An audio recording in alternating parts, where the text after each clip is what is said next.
বলার অপেক্ষা রাখে না। আমি যেদিন থেকে সঙ্গীতার সঙ্গে পরিচিত হয়েছি এবং ওর এই আকুণ্ঠ ভালোবাসা আমাকে মোহিত করেছে।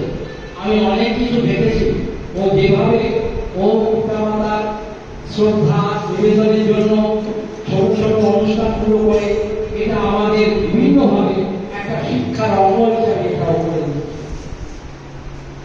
যাই হোক, আজকে আমি ছোট দুটি কবিতা আবৃত্তি করছি। আমি আমার কর্মজীবনে শৈশব থেকে গ্রুপ থিয়েটারে বিভিন্নভাবে অভিনয় করেছি। দীর্ঘ 25 বছর ধরে বিভিন্ন গ্রুপ থিয়েটারে আমি অভিনয় করতে পেরেছিলাম। এই অভিনয়ের কৌশলে আমার মনে হয়েছে যে বিভিন্ন অভিনেতারা অনেক কষ্টের মধ্যে দিয়ে অভিনয় করে। তাই কোনো এক অভিনেতার জীবন সম্পর্কে আমি একটা কবিতা লিখেছিলাম বেশ কিছুদিন আগে।